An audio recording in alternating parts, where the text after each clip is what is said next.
If you need to pass GED Math, know that in this video we'll walk through practice problems together and you'll learn tips, tricks, and strategies to help you pass faster and move ahead to bigger and better things like college, a better job, or joining the military, whatever your goal happens to be. And we're starting now. Please answer the following question without using a calculator. Multiply the two numbers and round your answer to the nearest tenth. So we see on screen that we've got 6.15 times 4.2, and it says, please write your answer in the box below. Now, obviously, you won't really be able to write your answer in the box below through the screen, so maybe you can do it on a sheet of paper or whatever works for you, however you want to do it.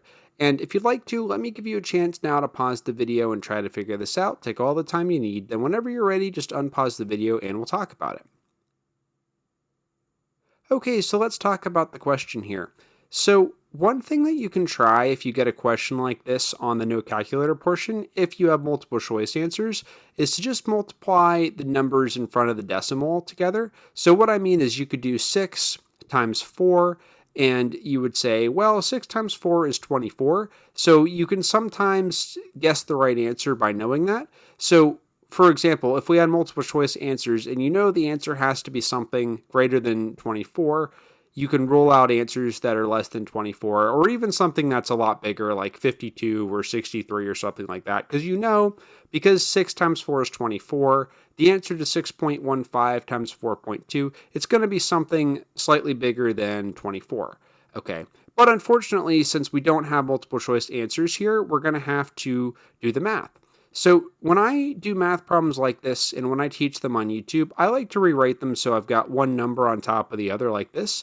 Now it's totally up to you to decide if you want to do it this way or not, but this is how I like to teach these questions. So what I'm going to do here is multiply the numbers and I'm going to ignore the decimals until the end. So I'm going to start by doing 2 times 5. Now 2 times 5 is 10, so I put the 0 down here and I put the 1 up here. Now I'm going to do 2 times 1, which is 2. And then I'm going to add this 1 up here, so it becomes 3. Now I'm going to cross this 1 out so I don't get it confused. So now I'm going to do 2 times 6, which is 12. So now I'm going to do the same thing with the 4. I'm going to multiply 4 times 5. And before I do that, though, I'm going to put a 0 down here. So now I have to do 4 times 5, which is 20. So I'll put the 0 down here and put the 2 up here. Now I do 4 times 1, which is 4. Then I want to add 2, which gives me 6. So now I'm going to do 4 times 6, which is 24. And so now I'm going to add the numbers. So I'm going to do 0 plus 0, which is 0, 3 plus 0, which is 3, 2 plus 6, which is 8, 1 plus 4, which is 5, and then I'm just going to take this 2 and I'm going to pull this 2 down here. Okay, and my handwriting is kind of sloppy. Sometimes I have trouble even reading it, but I have 25830. So now let's deal with the decimals. So I'm going to count how many digits I have to the right of the decimals. And if you're not sure what I mean by that, let me show you. So I look at the number 6.15, and here's my decimal. So how many digits do I have to the right of it? I've got 1, 2. So now I come down here to my 4.2, and I see that I've got 1 digit to the right of my decimal. So I've got 1, 2, 3 digits in total to the right of the decimals. So I know that in my answer here, I want 3 digits to the right of the decimal. So I'm going to put the decimal right here. Now, when I put the decimal here, we can now see that I've got 1, 2, 3 digits to the right of the decimal, which is what I want.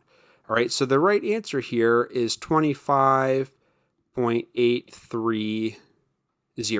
And you really don't even need to write this 0 here. So 25.83, you could just write it like that too. But here's the final answer. Hopefully this makes sense. Please answer the following question without using a calculator.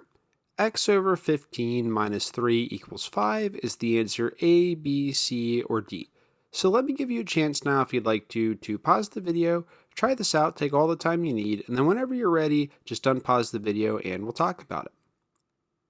Okay, so after this, for the rest of this video, you can use a calculator on any question that you want to. When you go to take the real test, you will be able to use a calculator for the majority of questions, but there'll be a handful at the beginning that you can't use a calculator for. So I just wanted to go over some practice questions without a calculator here in this video, and this is the last one that we're going to do without a calculator.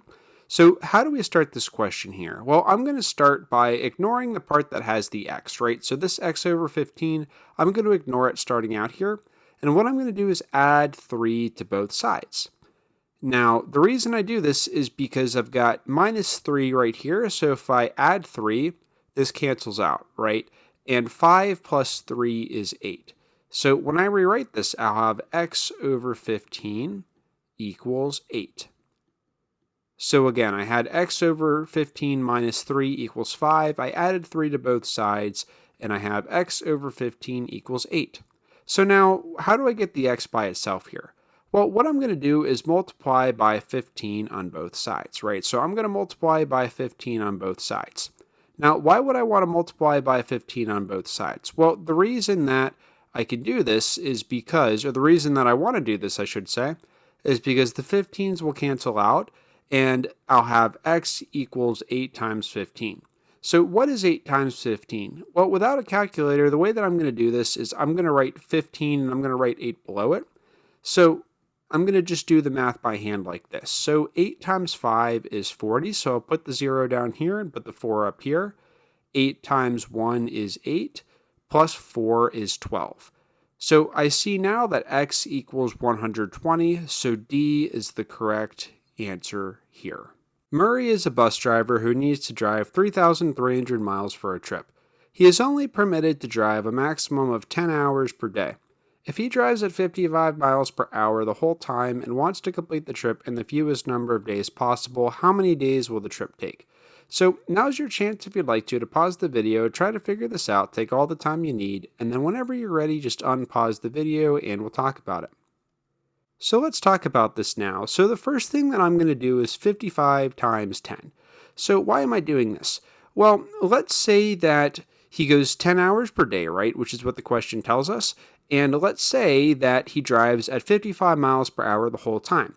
Now, obviously in real life, if someone's going to drive 3,300 miles, it's basically impossible to go the exact same speed the entire time, but that's what we have in this question here. So let's assume that he goes 55 miles per hour, that speed the entire time, right? If he goes 10 hours a day, then he's going to cover 550 miles a day. So we do 55 times 10, and that tells us the miles per day that he's going to travel. Well, we know that he needs to drive 3,300 miles, and we know that he can go 550 miles per day. So if I divide 3,300 by 550, that's going to give us the answer here, which is 6 days. So the answer here is C.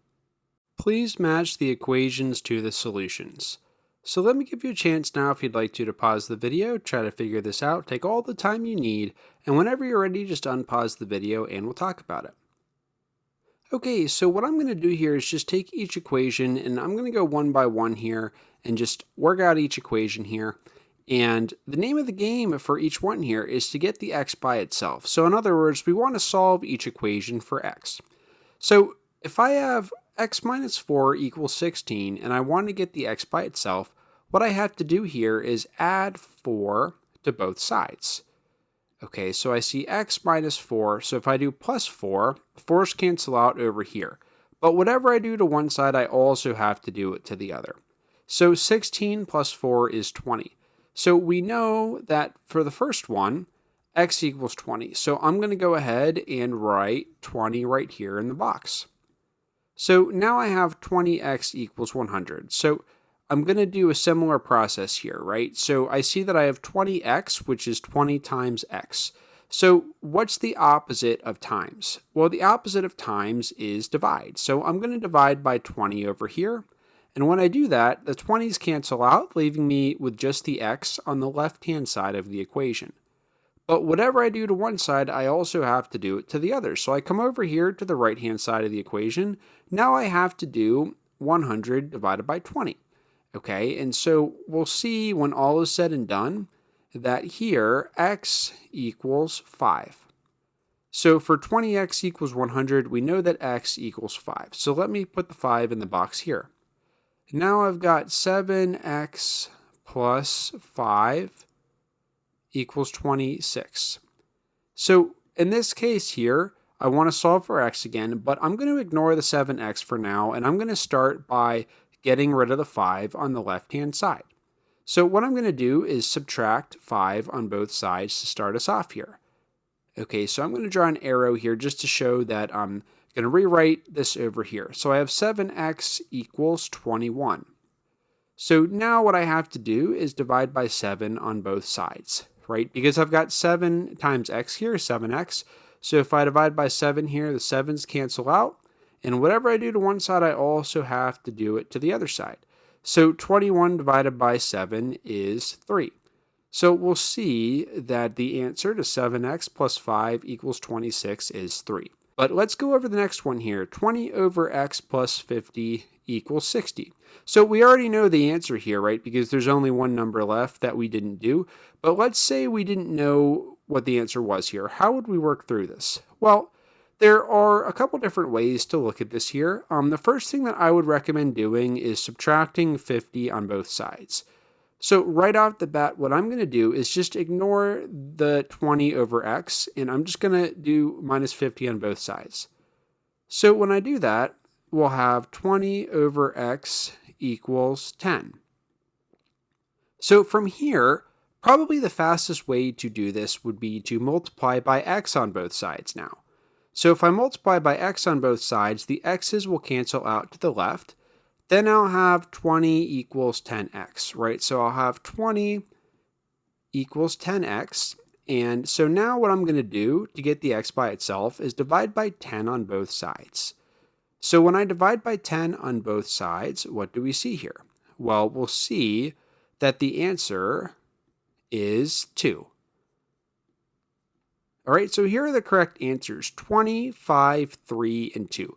And if you had any trouble with this, I'll put a link down below to a video. Value of x is the expression 99 over 5x plus 20 undefined. Let me give you a chance now if you'd like to pause the video, try to figure this out, take all the time you need, and whenever you're ready, just unpause the video and we'll talk about it.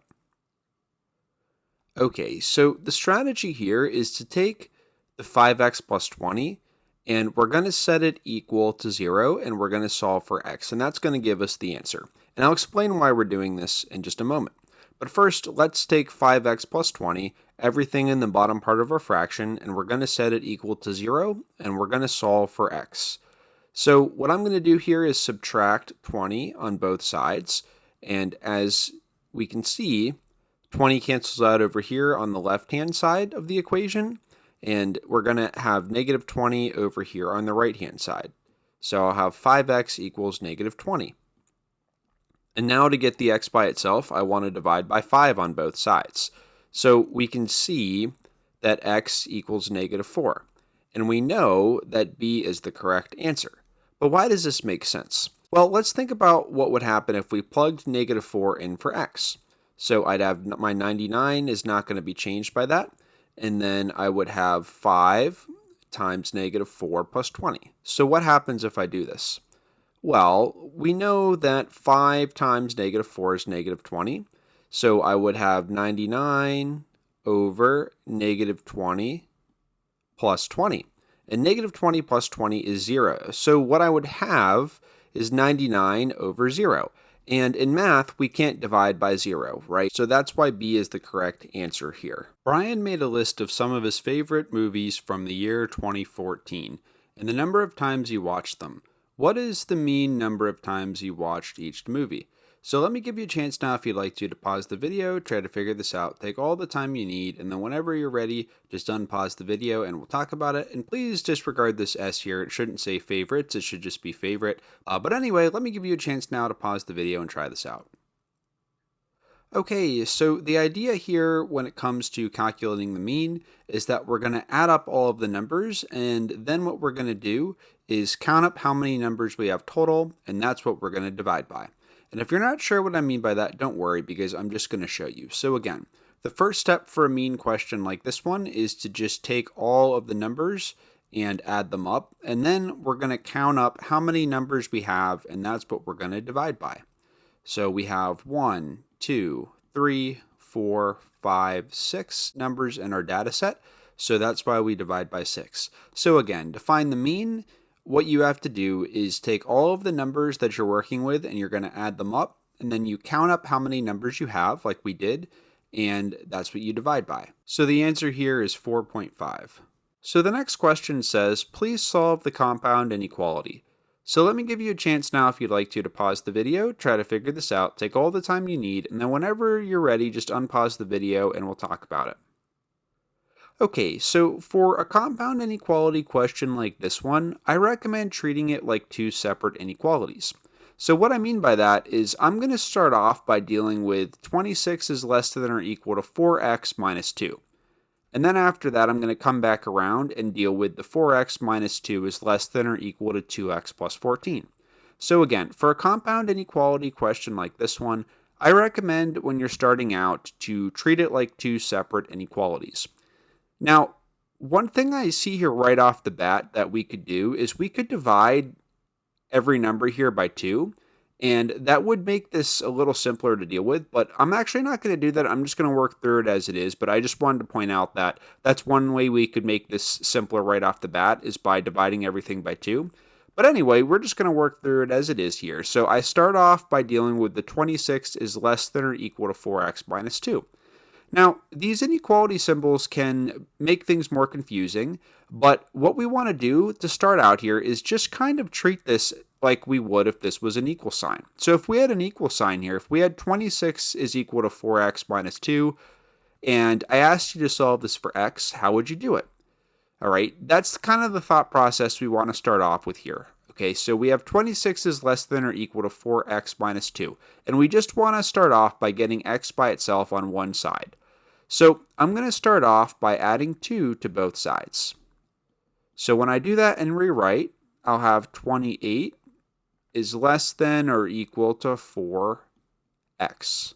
So now what I'm going to do is divide by 4 on both sides, and that's going to help me get the x by itself. So what is 28 divided by 4? 28 divided by 4 is 7. And what is 4 divided by 4? 4 divided by 4 is 1. So the 4's are gone on the right-hand side, and we have 7 is less than or equal to x. Now, since we're dealing with inequalities here, there's one question we have to ask. Did we multiply or divide both sides by a negative number? And in this case, we didn't.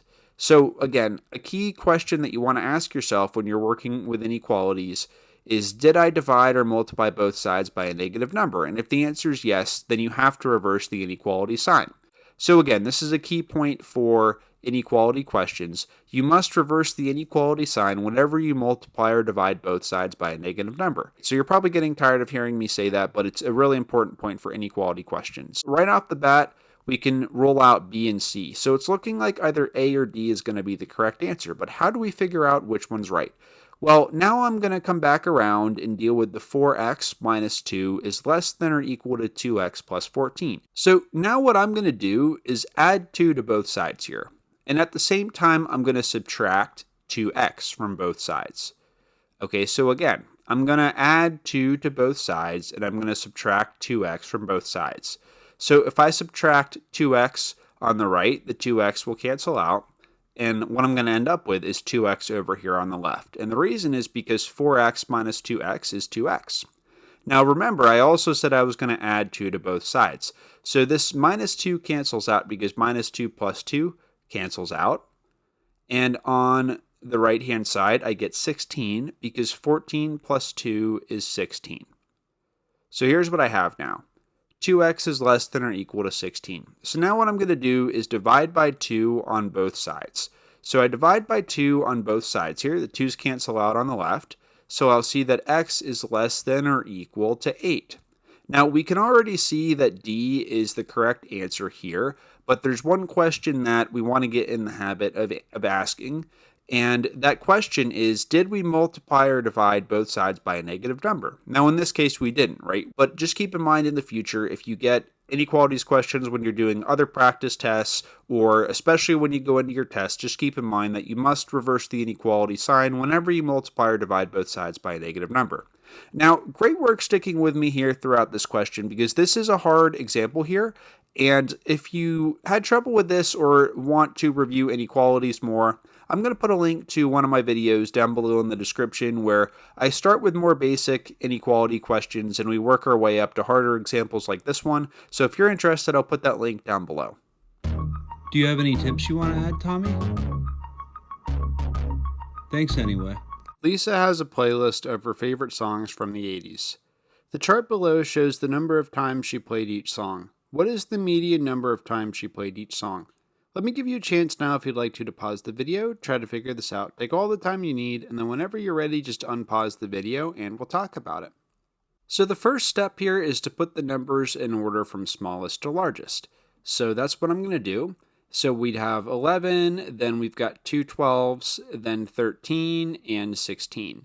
So fortunately, since we have an odd number of numbers here, all we have to do after we put the numbers in order from smallest to largest is just find the number in the middle.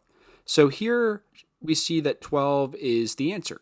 Now, if instead we had an even number of numbers, the strategy would be to put the numbers in order from smallest to largest, and then pick out the two numbers in the middle, add both of those numbers up, and divide by 2. So that's how you do it if you had an even number of numbers, but in this case, we have an odd number of numbers, so all we do is put them in order from smallest to largest, pick out the middle number, and then we're done. So 12 is the correct answer here. Janet is borrowing movies from a friend who has 4 different movies: The Aristocats, Cinderella, Air Bud, and The Sandlot.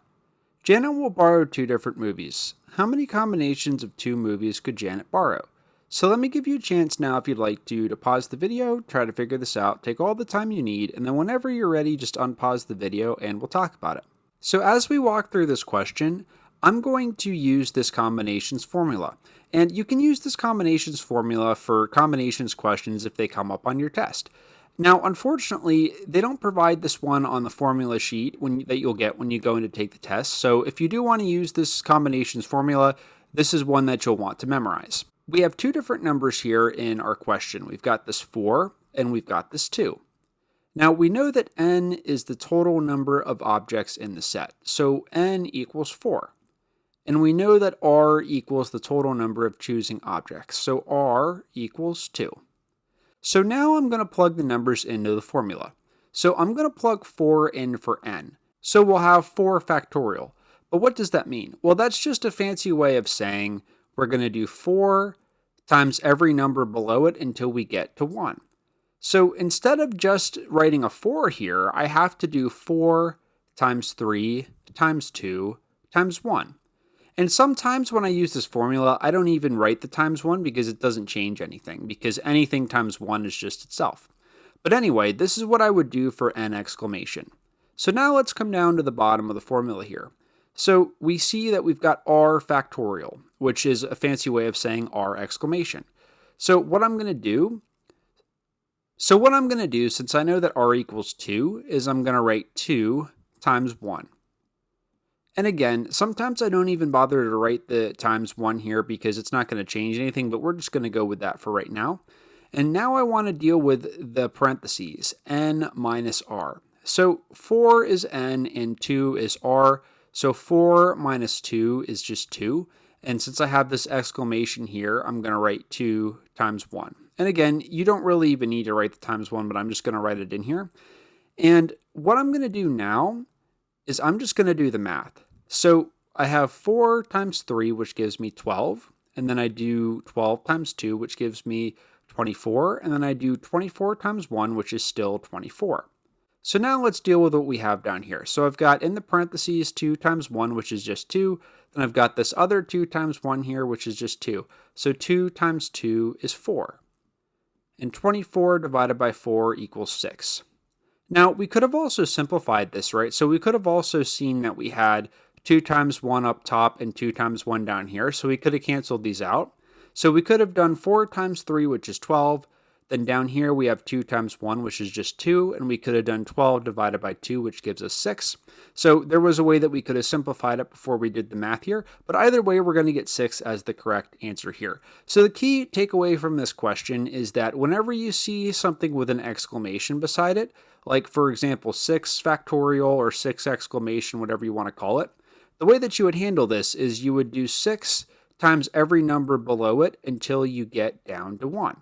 So 6 exclamation would be 6 times 5 times 4 times 3 times 2 times 1. And like I've said several times, I don't always even write the times 1 because it's not going to change anything. So if I gave you 8 exclamation, you'd handle that the same way, right? You would just do 8 and you'd multiply it by every number below it until you get down to the 1, right? Every whole number, I should say, right? Times 4, and I'm out of space here, so I'll just put it down here. Times 3, times 2, times 1. So the correct answer here is 6, and I just did the 6 exclamation and 8 exclamation just to kind of give 2 more examples of how you would handle that when you see exclamations. But again, this combinations formula, if you want to use it on your test, this is one that you'll have to memorize in case a combinations question or 2 show up on your test. And if you're wondering, why did I pick these 4 movies for this question? Well, over the last handful of months, I watched The Aristocats, Cinderella, and Air Bud, or at least parts of them with my daughter. And my wife and I sat down one night to watch The Sandlot, and I have it on VHS, and the VCR just stopped working, so we struck out with The Sandlot, no pun intended. In my opinion, the one that we're going to go over next is the hardest question in the video, and if you disagree and you think a different question was harder, if you want to, please let me know down below in the comments. So without further ado, let's get into this video's Champions Challenge question. Gretchen is in 4th grade. The foundation of Gretchen's school is in the shape of a rectangle. If the foundation of the school has a width of 20 yards and a length of 26 yards, what is the distance from the top left corner of the foundation to the bottom right corner? Please round your answer to the nearest tenth. So I drew lines here showing that this side is length 20 and this side is length 26. I know my lines don't line up perfectly with the rectangle here, but just keep in mind this is 20 and this is 26. So let me give you a chance now if you'd like to pause the video. Try to figure this out, take all the time you need, and then whenever you're ready, just unpause the video and we'll talk about it. Okay, so let's walk through this question here. So we're asked to find the distance from the top left corner to the bottom right corner. So I'm going to draw a line going from the top left corner down to the bottom right corner. And we can start to see a triangle here. So let me trace these other 2 lines, and I'm just tracing these 2 lines to hopefully make it more clear here that we have a triangle. And this little box down here in the corner tells us that this is a right triangle. So whenever you have a right triangle, consider this a squared plus b squared equals c squared. And a squared plus b squared equals c squared, the Pythagorean theorem, is a formula that you don't have to memorize. This formula will be provided to you on the formula sheet that they'll give you when you go in to take the test.